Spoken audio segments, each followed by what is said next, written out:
at Book Club, where ordinary parents encourage one another to develop an extraordinary appreciation of math. We love what we know and struggle over the unfamiliar.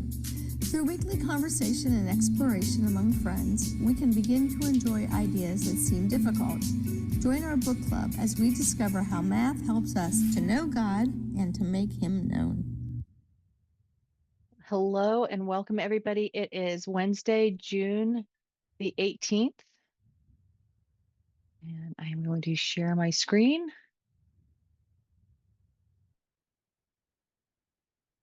And welcome. We are in our summer book club. This is week 11. It's really hard to believe that we are in week 11 of our summer book club. Like, the summer is just going a little bit more quickly than I anticipated that it would. And we are going to look at two activities. One is points, lines, and planes, and the other is the globe. And so just as a reminder, we are working through our games and activities, 2 booklets per week. We have had Babs and Jill joining us. They have been our mentor tutors, and so they've been joining us to help us go through those published instructions and also talk about how might you adapt this game to different skills that you want to practice or to different age groups. And so there's one of the things that I think I love about a lot of the activities and games that we have is that high degree of customizability, that you can actually adapt this game if you have a specific concept that you want to study. So perhaps you really need to practice multiplication by 3, or perhaps you really need to practice attending or memorizing. That a lot of these activities could be used to help support emphasizing those key learning skills. So we really hope that you find this to be helpful and that you are also feel equipped to adapt in the way that best fits your homeschool. And as always, we have our time at the end where all questions are welcome. If there's something that you would like us to address and you're not able to join us live, feel free to email us and just make sure that you put in your email that you'd like it addressed in the book club. And with that, I am going to turn it over to Jill, and she is going to talk about points, lines, and planes on the back of lesson 19. Awesome. I'm actually going to unblur today because I have some things to hold up. It's hard to see the holding up things when you're blurred. So the points, lines, and planes is on the back of booklet 19. And we see here that each player gathers a box. So there's a bunch of boxes that are all similar here on the back of this booklet. And that's kind of one of these tissue box sizes. But you could use any box that you have. You can use a box of tea, a shirt box from your wrapping paper stash, Amazon boxes. You can get great big boxes, you can get teeny tiny boxes. So really that's also part of the thing that I think adapts well to younger children, is letting them get in a great big box. Something large that they can sit in and that they can work on the outside and maybe use tape and string and use manipulatives to work with that. So you're gonna roll 3 dice then. If you want to use the actual box that you found, then you could measure it. But if you're okay with not having it line up exactly, you can use 3 dice, and that's going to be your length, width, and height of a rectangular prism or a box. And so if you want to say, oh, well, this one has a 2, 4, and another 2, you might say this one is actually pretty close. So you might want to even look at what you roll and see if you have a box that's kind of similar, just to kind of help them visualize it and not have to think too hard that this is clearly not 2 2s and a 7. Do you know what I mean? So then you're going to roll these and you're going to calculate the volume. You're going to look at the corners. You're going to be labeling those corners. So one thing you can do for that is use stickers. If it's boxes that are old trash boxes, you're gonna get rid of them afterward anyway. Let them label it, let them use markers or stickers, and you could even go ahead and label some of these with 1, 2, 3, 4, 5, 6, 7, 8, or A, B, C, D, E, F, G for your younger children, and all they have to do is find the letter and peel it off and stick it on the right place. And so they're going to identify these corners as an origin. So where are you going to get your origin? It can be from booklet 18, and that you want to actually lay it on that grid that we used in booklet 18, or if you still have some of your whiteboards, it can help you to pull a corner, to line something up into a corner. And once you have your origin, then you can label each point. Oh, yes. Then you can label each point and the different coordinate points. So you can find where look, it says it right here. Label each of the 4 planes using the 3 points clockwise. So we have the ABC, the BCD, the CDA, and they can find that on here too, because you've labeled them. If you label these corners, or as they see on the drawing here, you can help them point out which 3 are being used. And that was something kind of new for me when we did the math map, to look at ABC as a label for a plane, but there's 4 points on this plane. But I only had to do ABC, and to recognize they always did the same pattern, this clockwise pattern every time. Being able to hold the box, being able to touch it, being able to see what you're labeling here is going to be some great connections. And then they're calculating the area of each of the 6 planes. So again, if you have different shaped boxes, you can do that. And it's saying to label each of the 12 edges, so using those 2 points. Again, they have them labeled, they can connect them, they could color on them with a marker, you can do whatever along those ways you want. You're going to draw parallel lines. So if they actually draw parallel lines on these boxes, you can use rulers, you can use squares, so that it holds it straight along the line and can make it truly be parallel to the tops and bottoms. You can measure, they could measure up 1 inch from the bottom here and here and have to connect their line. So lots of practice with their straight edge, with their rulers, using those things. And then you're also drawing perpendicular lines. So on the next one, they're going to be drawing perpendicular lines, which kind of work out to also be parallel. You can do them right in the middle, you can do them the whole way across, whatever you want to do. And then coincidental lines. So that one's kind of fun, just for them to just keep making another line right there in the same place that original line was. And all of this is in the charts. So if you're looking for examples, in fact, if you have your booklet with you, you can see that on chart, I think it's 3 from this booklet. Is it 3?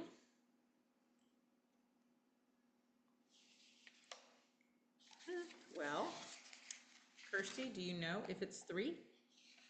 Chart 3, which chart? In one of these charts, it does show, and it will certainly do in the lesson pages as well. So that would be some review for what they've done in the lesson pages. And the skew lines, those are really great. It's just, you probably want to use a straight edge, but they are anything except parallel and perpendicular and coincident. So any other kinds of lines you've got. And then you can, again, you can use it with actual boxes. A challenge for your older kids would be for them to look at what a 3D image looks like here. And when you roll your dice, you actually plot the points. So if you have your booklet 18, which has a coordinate plane, in it, you can put that whole thing in a page protector, and you can have them have to do 2 over and 3 up. So they can actually have to build a 3D box based on what they rolled onto this, and that can help them see it and calculate it. You can even ask them then to divide it into, or to do 4 of those to turn it into something that has its octants. So this morning, my son and I went through all his Legos. Now that he's older, he has mostly not the colorful basic blocks anymore, but we found some. So we just took a flat piece and built the octants, 4 on top and 4 on the bottom. So you could do that with anything. You can do it with actual boxes and they can build it. You could do it with dice. You could, anything square, or anything just that you can stack, so they can work on the octants they could have to divide these boxes that they did into, like, okay, well, where is the origin? Is the origin in this bottom corner, or is the origin somewhere inside? And then they can find their octants. And that really is a great segue into the next week's work, where we're doing solid shapes, so that they've already started looking at what the inside of this might be like. So while we've talked about that, are there ideas that you thought of that you're thinking, oh, okay, so with the 2-year-old that I know, or my child is babysitting, and this would be a great thing for them to do, or maybe you still have young children running around your house, or maybe you're thinking, okay, I need my older kids to also do this. What are some of your thoughts? What were you looking for in the charts? The coincident, parallel, and perpendicular lines. Oh, it's on the I2 page. I knew I saw it in this booklet. It's right there on the invention page, which means it's probably in the chart somewhere also. Oh, yeah. Okay, I see. I think some of those were on chart 1. That's where I would have thought too. Was it 1 or 2? No, not 2. I Yeah, think some of it was the bottom of chart 1. there's also some Yeah. at the top of chart 1, I think. I see the labeling of the 3D image, but I didn't see the specifically parallel, coincident, and perpendicular. And it doesn't really matter. It is on the I2 page, and they will have had a lot of familiarity with those ideas. Oh, it's on, some of it is on chart 3, where they have coplanar, coincident, intersecting planes, and skew. So anyway, It looks like it's that's all throughout the lesson pages too. I was looking at oh, I can't see that tiny page number. Page 9 has where you're labeling those in the cube. So that would be good practice before you play the game, or after you play the game, or right. And really, having boxes out through the whole week for them to visualize their lessons, this game, it is a very helpful thing for your whole lesson week, to just have those right there, so that because seeing a 2D image of a 3D thing Yes. can really take some shifting in their mind. And so to be able to first play with it here, or even just have them handy, sometimes that safety net of knowing, okay, I can build this if I need to, and thinking through that way. Just go to Costco and buy a pack of Kleenex boxes. The Yes. Kirkland brand they're pretty square. Yes. Yeah. And get all your friends to save their boxes for you, or grandparents, aunts, uncles, neighbors, whoever. You can just get rid of them after that. You don't have to keep them. Now, this one that I have actually was a set of flat ones that you can buy in bulk for like gifts and things. And so they don't take anything to store. You can use them. You can fold them flat again. And next week or future weeks, whenever you want to do the diagonals in the middle, a skewer fits really nicely through this. That's a great size if you did want to take 8 of those and sort of tape them so that you could sort of unfold and see your planes that make up your 3D space. The other Yes. thing that you could do is make it life size and use your room. And now instead of being outside of your box, you can actually be inside of your box, right? And so you could think about your room as being just one octant if you made your one corner of your room be the origin, right? And then you could talk about Yes. which octant would we be in. If we had to look up to see our origin, we know we're going to be in 5 through 8, right? Maybe, Right. depending on how we're oriented. But then you can also say, okay, everybody step in space, right? And it's hard to, if you had some things they could maybe step up on some step stools, you could actually get that vertical step as well. So then you can actually act out where you are in space. That's a great idea.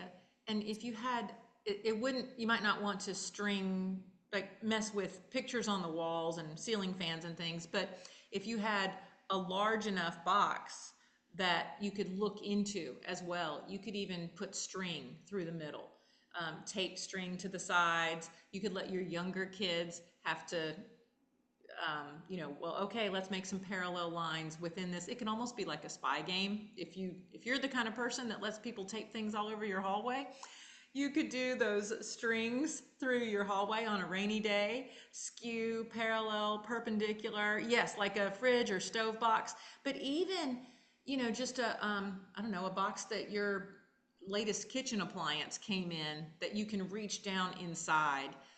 Just something big enough that you could do. Um, Could yeah. you like I'm picturing my CC room. Could I label like every corner with a sticky note and say this is A, this is B, this is C, this is D, which plane is this? And Hmm. then have a string and then a line. Yes, I think that's a great idea. And the kids can hold the string, or you could use painter's tape, or if it happens to be where there's bulletin boards, you could tack them in. And it doesn't have to be right down the middle of the room, because you could have a box. It's hard to see on that one. It doesn't have to be right in the center of it could be here or here, just like with those, all the transformations we did. It could be offset. So you can put that origin, the place where the strings cross, anywhere, or it could be on the floor. And it could be that the floor, now you're in the upper four quadrants, or the ceiling, and now you're in the lower four quadrants. And then you could let them build it. But all of that, you could still roll dice, you can still have to visualize, and they can calculate a lot of this without the geometry of it, without looking at it. But one of the things I learned in MathMap is that every single problem can be demonstrated arithmetically, algebraically, and geometrically. And I think that's so awesome that God made it, that whatever your way is, you can use that kind of as your safety net and as a way to understand other ways that you're gonna need to know how to do. If I am correct, and Kirsty, please let me know if I'm wrong, but it's arithmetically, geometrically, and algebraically. Is that correct? Mhm. Yeah, good job. So even the number line, that's the geometry of a 1D. It doesn't always have to, we think of geometry as it has to be, a polygon or a cube, but it doesn't have to be. So just being able to visualize that using lines and markings and things like that. This also would go really well back to the things that we did in polygons. If they roll two dice of the same number, then you could put tick marks. There's lots of things that you can do this on grid, you can do this off grid, ways to have to do it in calculations or not in calculations, just the labeling and the finding. You could pair a younger child up with an older child, the younger child making sure they check the labels and that they call out the measurements. If you're not rolling dice, if you're just measuring things, you can measure them in centimeters, you can measure them in inches, you can measure them in sugar packets. You can measure them in anything you want so that you're still working with different kinds of calculations. You could measure it in one and work on your unit conversions into something else. So you could measure it in inches and have to convert it to centimeters. All kinds of things that you could really, this could be lots and lots and lots of practice on lots of math skills. Kristen, one of the things your question made me think about, because it may be more true in a church than in a home, right? If you happen to have a church building where there's two floors that have the same layout of rooms, right? That might help students to think, oh, it's not just enough to know that I'm at, you know, the third room on the right. I also have to know I'm at the third room on the right on floor one or floor two, right? And so that gives them that other way of thinking three-dimensionally that I need in our three-dimensional world. I need those three coordinates to know exactly where I am. And so to practice that way. The chart does some of that too with, on chart 3, where it does the intersections of planes, specifically at the very, the top of the, let's see, right here. Can you guys see that one? So you can take the two pieces, you know, and slide them in like this. But if you did that with another one in the middle, you've now got the whole thing. And you could label the rooms of the church. You could, you know, almost like a dollhouse that only has the interior walls. And the whole exterior was gone. I think ornament boxes are sometimes that way. That you put the insert inside a box and it has like a, yeah. I think the summary for this activity is really to help our students say, we can picture this because I've actually looked at something that's 3D. Yes. Because we can look down on 2D and see our 2D things, but when we're in the middle of 3D and we're looking at it drawn in 2D, that's hard. So giving them something that's physical that they can hold on to, I think is really important in helping our students to visualize 3D. With your students, especially your older students, taking these solid objects, so our tissue box, our book, whatever it is that you're using, right? Your fraction box, right? We can talk about 3D coordinates, we can talk about the axes, we can talk about the planes, we can talk about all of these things. But then encouraging them to think, okay, so if I had stacked 8 of these so that I could see my quadrants, remember that this quadrant is infinite, right? In 3 directions, right? It's infinite this way, it's infinite this way, it's infinite this way. And so that's the part that gets challenging, is to really think about how our mathematical space is infinite. And when we're connecting our real world experience to our mathematical experience, that's one thing that we want to remember to encourage our students to think about, that our physical world isn't infinite, right? Our physical world is bounded. Right. Which to me always makes me go, well, what's beyond it, right? Like that's kind of a weird thought, because you want to go, well, what's beyond it if it's bounded? Yeah. But our mathematical space isn't bounded, it's infinite. And that's why when we get to 4D, right, we tend to think about, well, if this 3D object moves and it's now somewhere else, well, to really think about 4D, we were going to try and think about, if I had this infinite thing that's moved, right? So this infinite space has moved, or this infinite space is intersecting with another infinite space. So when we're talking about them in 3D, just having those gentle conversations to remember that our physical space and our mathematical space have a little bit different properties, because there are those boundaries. God has given us boundaries. They're far, far away, but there's boundaries in our universe. But our mathematical space is unbounded, which is another, right, opportunity to talk about how God, right, isn't bounded. God is infinite. What does that mean? He gave us boundaries, but he is bounded. So thanks, Jill. This is great. And again, yeah, tissue boxes, because most of us have them, just are a really easy thing to pick up and use to talk about with our students. But we know, right, that there's a whole raft of materials that we can use, that the goal is really to get our students to be using a physical manipulative in order to understand these ideas, because they're challenging, and they're even more challenging when we try to do the shadow of them in 2D. I like the Legos just because like my boys have always had Legos, so it's just easy. And I feel like my challenge classes, they are, well, I feel like I always have boys, or I have more boys. And so, but even the girls, they like the Legos too. Even the younger kids, the Lego Duplos are even bigger than the little Yes. tiny blocks. So I love those because that's not, I mean, I always feel like when we are doing these activities, if we make them think like if they're having fun, then they don't realize they're learning.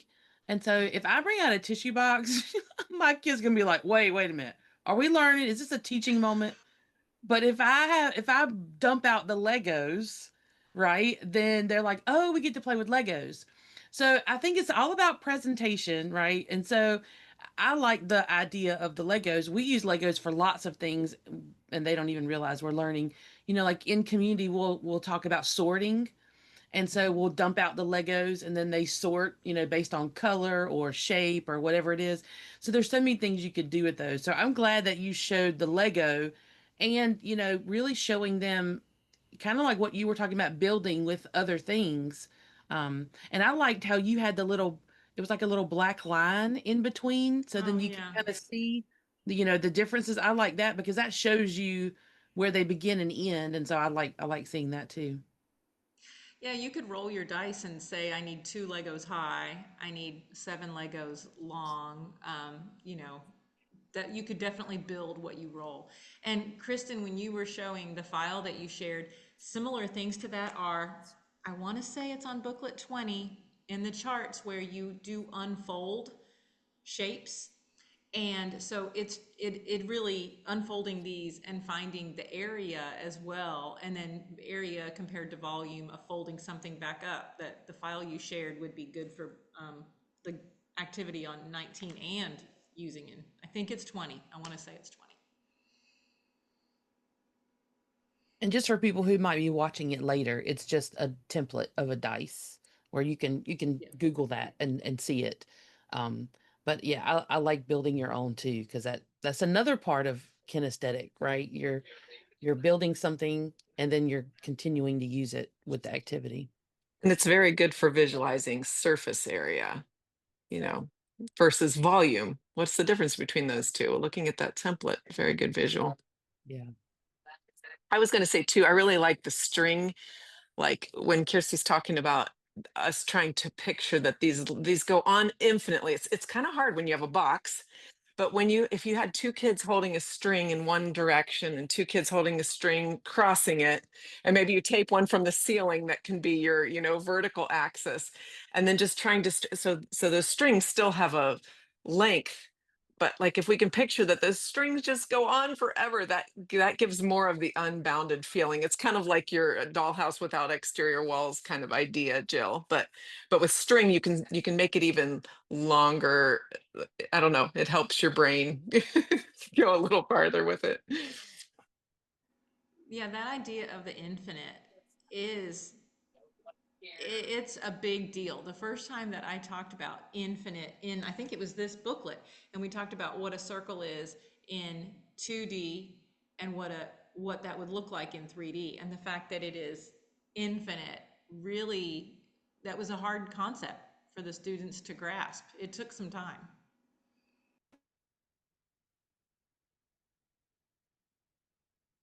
All right. Well, thanks, Jill, for talking us through that. And I think we've come up with a lot of great ideas for families to use at home. And so now it's me. And we are going to look at the game called Globe, um, which is an adaptation of something that you could really do with so many different things, but to practice locations on a globe or a map. So I do want to let you know that there is one thing here that we need to correct that slipped through our editors. So we are going to cross out this word great. I don't know why my color won't change. Let's try this again. It keeps making it gray. I don't know why.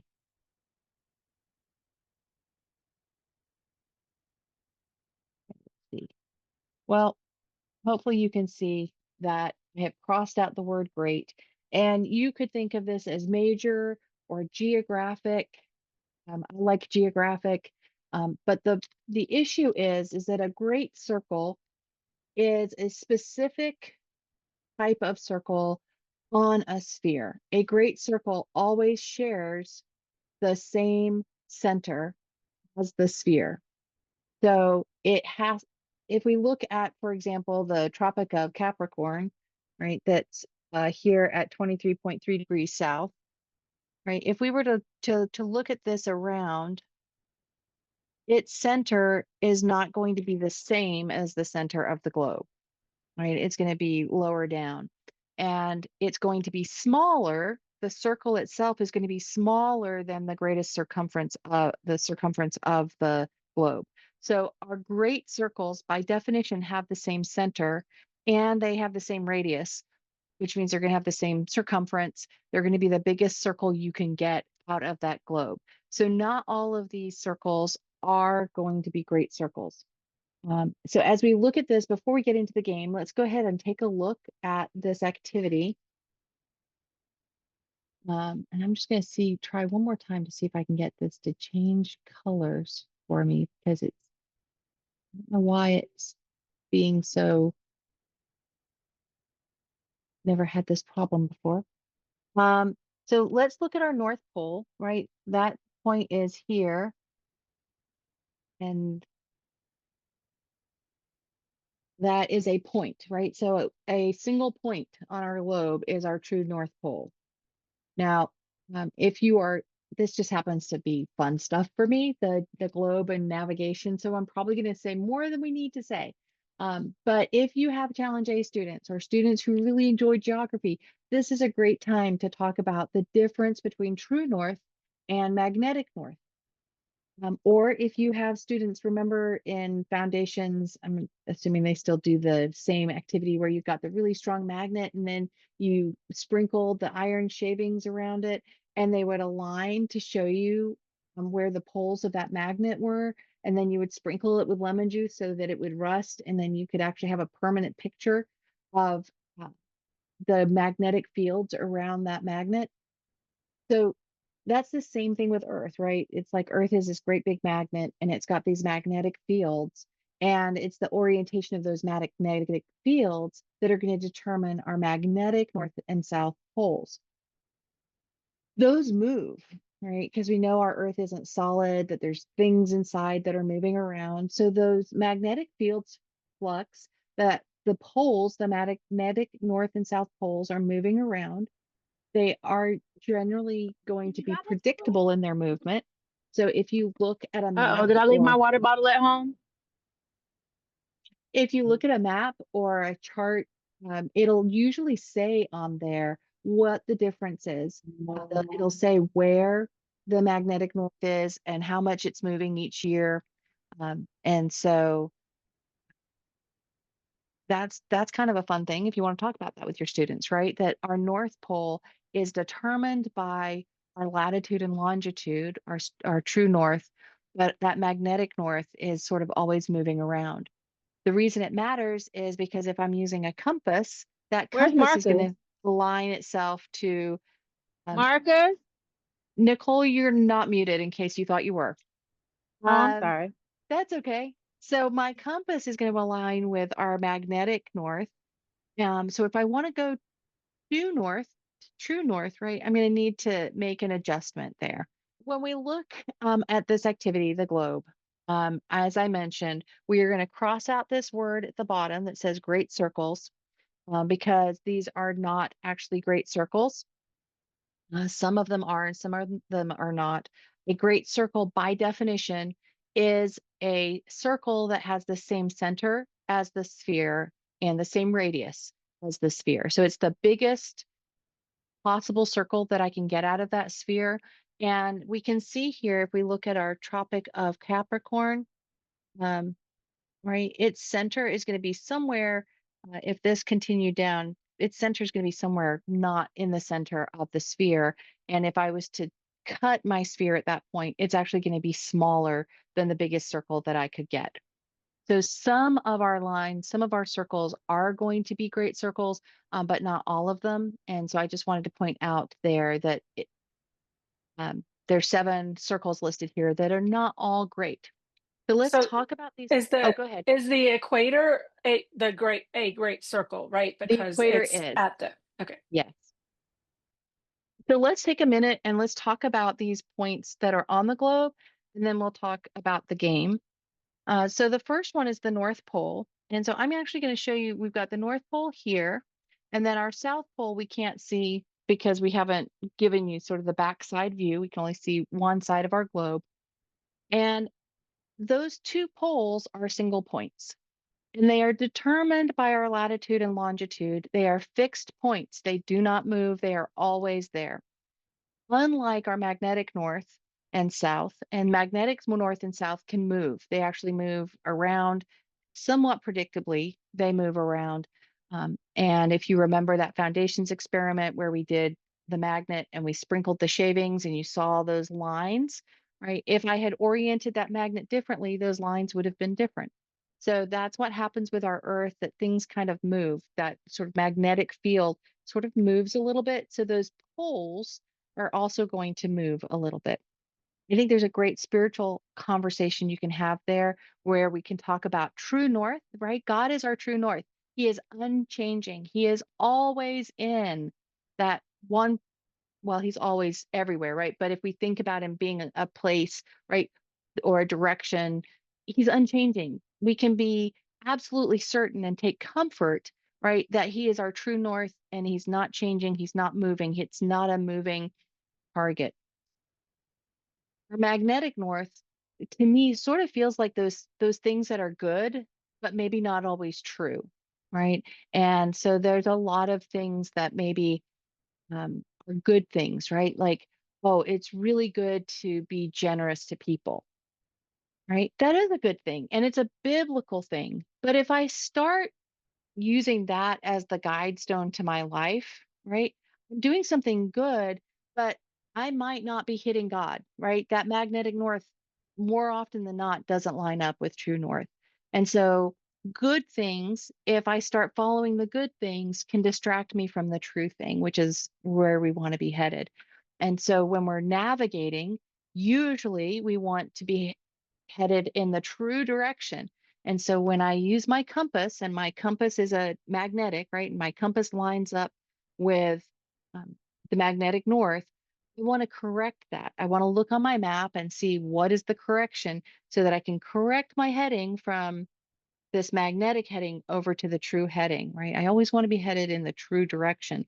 And so that's a great opportunity to have that conversation with your students about always saying, what is it that you're chasing? What is it that you're going after? Let's make sure that we're always chasing after the things that are true. So those are our poles. And notice that our poles are at 90 degrees. So when we talk about 90 degrees, we're talking about 90 degrees latitude. So let's go ahead and talk about latitude because that's important for understanding these other circles. So our equator is halfway between our poles, right? So when we look at our equator, it is halfway between our North Pole and our South Pole. So my poles are, I kind of pick my poles, and then halfway between them is my equator. And that is going to be a great circle. So the great circle, the equator, if I was to chop the earth along the equator, it would chop the earth in half going through the center of the earth. And of course, I'm going to say earth because we're talking about a globe here. Um, just know that earth isn't a perfect sphere, right? So we're approximating our earth with a sphere. The things that I'm saying are true about a sphere and close to true about the earth. So our equator is a great circle. It's the biggest circle we can get when we're looking at our latitude. Notice if you look here, you can see that as I move towards either of my poles, those circles, if I was to cut the earth in layers, those circles are getting smaller and smaller and smaller as I approach my poles, and the poles are just a point.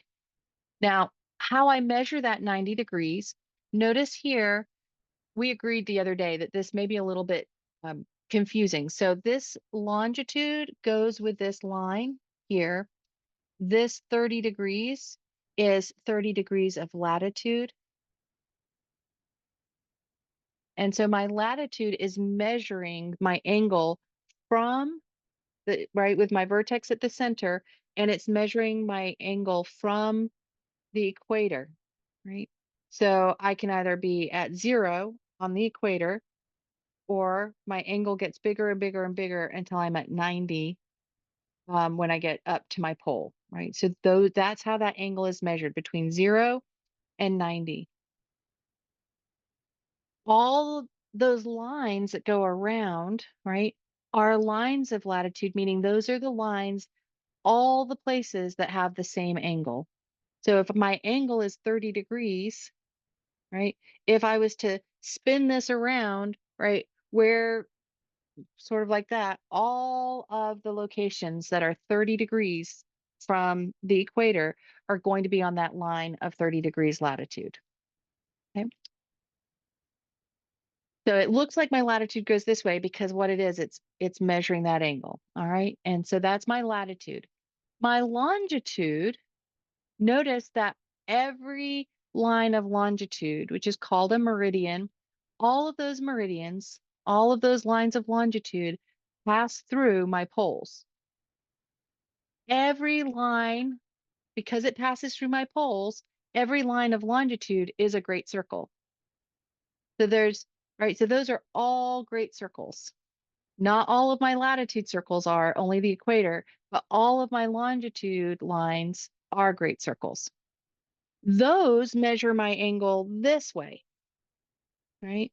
So I have my prime meridian, and our prime meridian, anybody know where it goes through and why? Do you mean like through Greenwich? Yes, right. And probably because of the British Empire being, I don't know. Yes, it is, right? So Greenwich, England is our defining point for our 0 meridian, right? It is from Greenwich, England that all of our latitude is going to be measured. I mean, sorry, all of our longitude is going to be measured.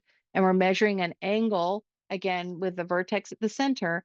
And then if this is my 0 degrees through Greenwich, I'm either going to be going east or west from there.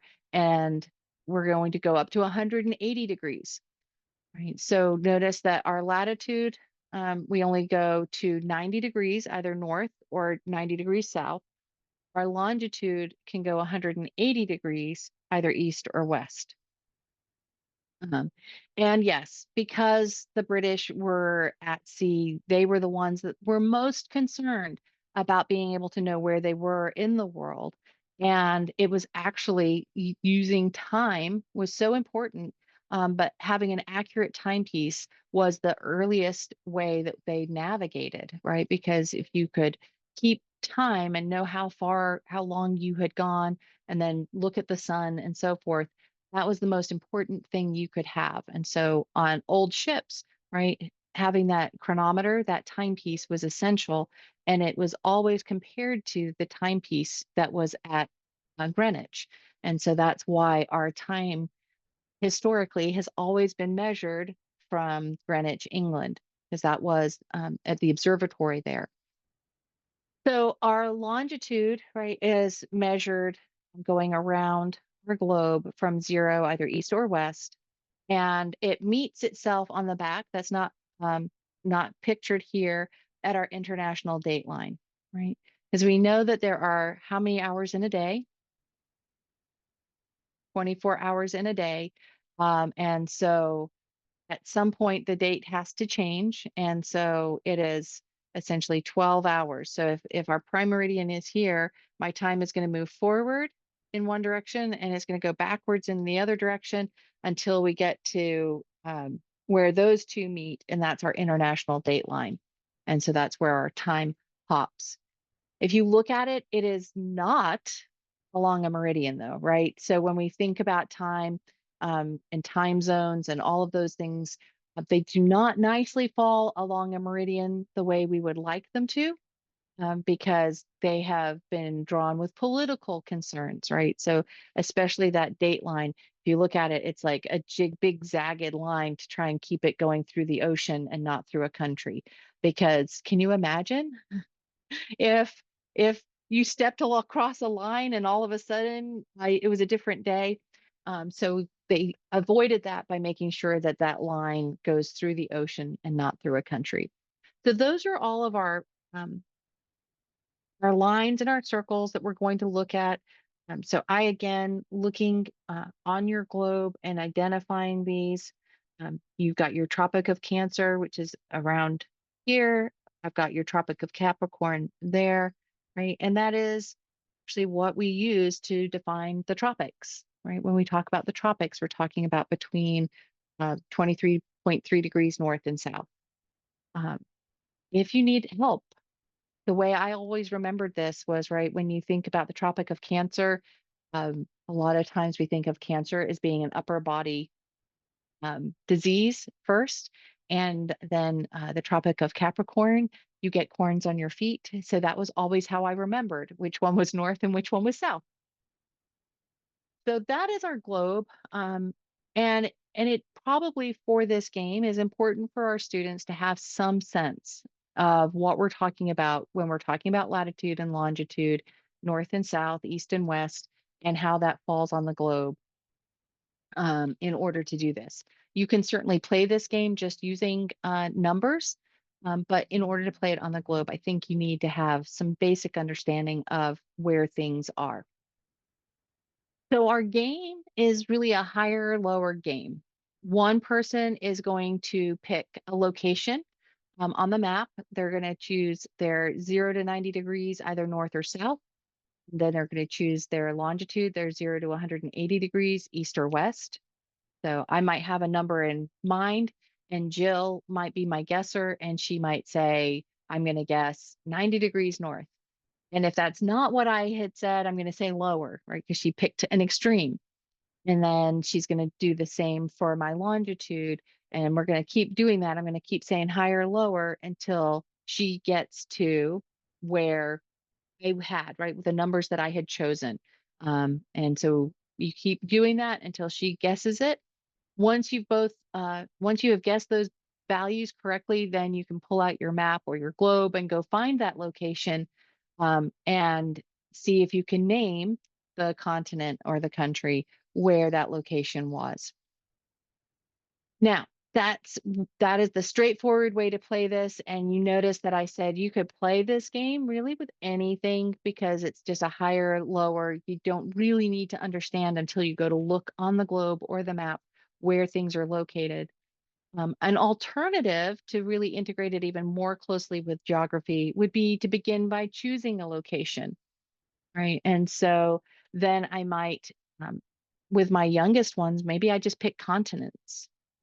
And with my older students who have been through Challenge A and really dive deep, I could pick any landform or a city, right? Maybe I pick Paris or London or wherever I want to. The Andes Mountains, right? I could pick something else on the map, and then I'm going to play higher and lower. So perhaps I have North America in mind, and I'm playing with my 6-year-old, and they say 0 degrees, right? And I say, okay, so you're going to go north. And then they maybe go, okay, 40 degrees north. And I might say, yes, okay, now pick your east west. And they might say, okay, I'm going to start at 0 degrees and I'm going to go 30 degrees east. And I might say, okay, you need to go west, right? And I keep giving them hints, and maybe they have the map in front of them until they say, are you North America? Right? And so I can play that same idea, but with a bigger target than just one number that they're just trying to get into North America. If I'm playing right with older students and I pick a city, they've got to be a lot more precise. And then I might not just say, go north, go south, go east, go west. I might want to say, they've got to give me a specific latitude and longitude. And then I might be saying higher, farther north and so forth. So I think that it's a great opportunity to play game with your students where it's one person's guessing where the other person is. And you can, again, just do that with numbers. But I think it's kind of fun to have a specific target location in mind that your students are trying to guess and get to.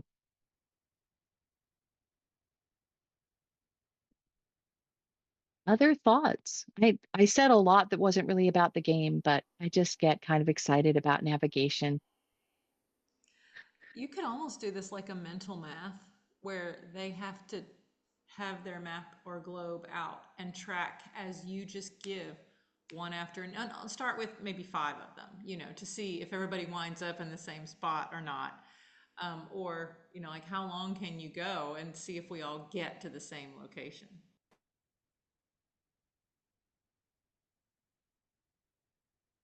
Yeah, that would be a fun way to play with the latitude and longitude, especially if you were sort of adding, right? So more like a treasure map. So, all right, everybody start at 0 degrees longitude, 0 degrees latitude. Everybody go north 20 degrees. Everybody go east 15 degrees. Right? Now go northeast, all right, um, until you hit an intersection of a latitude and longitude on this globe, right? So you could play some fun things, especially with your older students, and where they're trying to trick each other, right, to see if they can follow the instructions to get where they're going. That would be a great way to really familiarize yourself. It's a great way to integrate like cartography and math. You know, we're all about, you know, connecting our strands, and so you could use, you know, some of these ideas as you're reviewing some of your areas that you're studying in cartography. Absolutely. Because we do a lot of map drawing, and really connecting that to the coordinate system, I think is really helpful.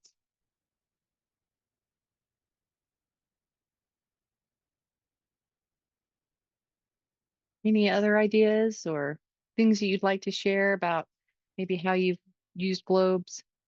My brother once commented that our house had more maps than he'd ever seen, because I just have like I just love maps apparently, and so, and especially when like we were still actively homeschooling, um, we had maps of England here, we had the U.S. here, we had world maps there. I had maps sort of everywhere because they're so fun. And I got really excited the other day because I don't know where it came from, but I found a mini sextant in our house. And I don't know where it came from, but I have a sextant and it worked. And so I was so tempted to go out and try and shoot local apparent noon. But it was like 5 o'clock in the afternoon. So really, like by the time it was noon, I had kind of forgotten about it. But I'm still so excited that we have a sextant in our house that works. And that would be fun. Not that everybody needs to go out and buy a sextant, um, but even just by using, you know, your shadows or a sundial or something where you can track the movement of the sun, and just see, is your local apparent noon, that's where the sun is the highest in the sky, right? Is where the sun is highest in the sky happening at noon where you are? Or is it happening a little bit before noon or a little bit after noon? And that's a really, if you're trying to like understand time zones and everything, right? That's a great way. Because if you're at one edge of the time zone, it's going to happen before noon. And if it's at the other end of the time zone, it's going to happen a little bit after noon, that local apparent noon. So that's a fun, I think, a really accessible way to like actually know your exact meridian, for your older students, because then you can actually do some fairly straightforward calculations, in order to actually convert that time difference and that angle to the sun into your um, actual longitude. So, Something else that makes me think about is, you know, the loss of paper maps and how everybody uses GPS. But my husband has a stack, and everywhere we go, you know, every visitor center we go to, he's getting a paper map. But I love looking at the paper maps, and I wish that we didn't always have GPS because, you know, and I do think it's still a skill maybe we need to teach our kids, because there are areas out there once you go in the mountains, you don't have very good service, your GPS is not working, you still need to know how to read a paper map. Um, but I don't know. I remember my husband talking about when they were little and before they would go on a trip, is getting out the paper map and like planning out the route. And then if something were to happen, they had this paper map to tell them where to go. Whereas now we just rely on the computer to tell us, oh, there's an accident. You don't want to go that way, go this other way. So it just makes me think about the skill of using a map. It's still useful, even though we, have more technology, but it's still a good thing to know how to do is reading a map.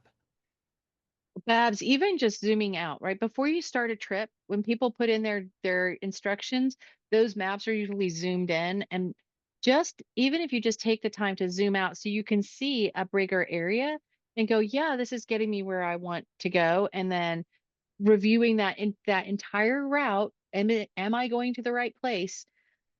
And then, using some, sometimes it'll ask you to turn down some weird road. And so using some judgment and exercising some discernment and not necessarily blindly following the voice that is coming out of your phone.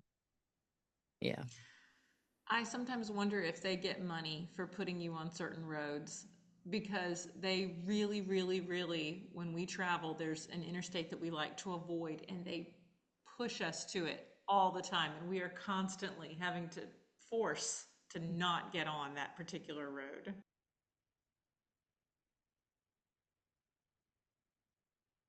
Yeah, I think navigation is really fun and getting out your compass and a map and being able to find your way.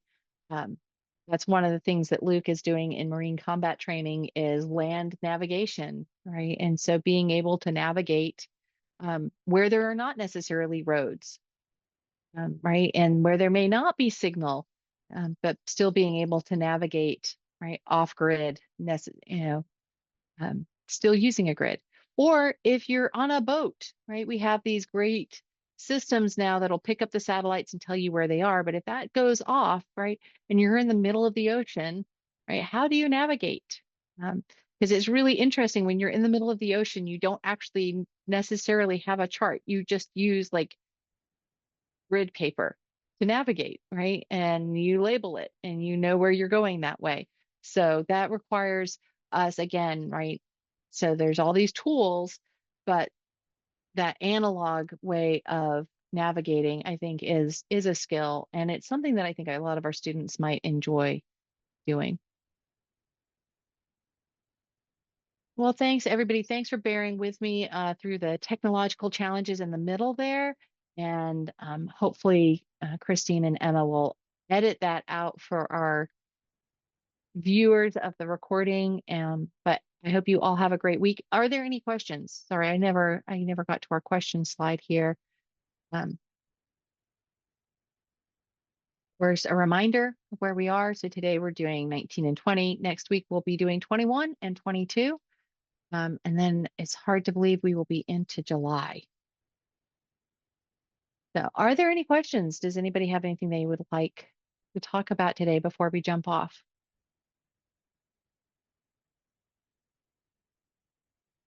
All right. I was telling somebody yesterday how much I've enjoyed this particular book club just because we just play games, and it's not that we are learning lots of things, but it just feels better, like because we're just playing a game and we're not having to make our student fill out a paper, like a worksheet. And so I've been like encouraging parents, if you don't want to do worksheets over the summer, but you still want to keep their brains, intact, I would play the games, not necessarily just these games, but any games where they're calculating, you showed how to play quick flip arithmetic just with a deck of cards.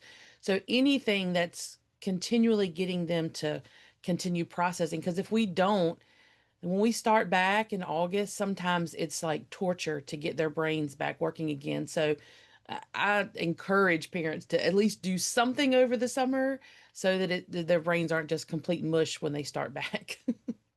And even when we start back, right, there's so much to be said for experiential learning. Not all of, right? Then if you think about the history of education, there was so much education before we had the proliferation of paper and pens. There was a lot of learning that happened before you could do worksheets. That worksheets really came because it was easy for a teacher to give all the students the same work. And so there's benefits to the lesson pages in the booklets, but we just continue to reiterate, right, that that is not the be all and end all of the math map. That these activities, that the flashcards, that the conversations, those are just as important as working through the lesson pages. And so these games are ideal over the summer, but they're not just for the summer, right? They really are designed to complement the lessons and give you a way to practice what your students are learning without them having to sit down at a table and work through lesson pages. So it's a great point. Well, thanks everybody. And I will look forward to seeing you all next week as we wrap up June. And until then, have a great time.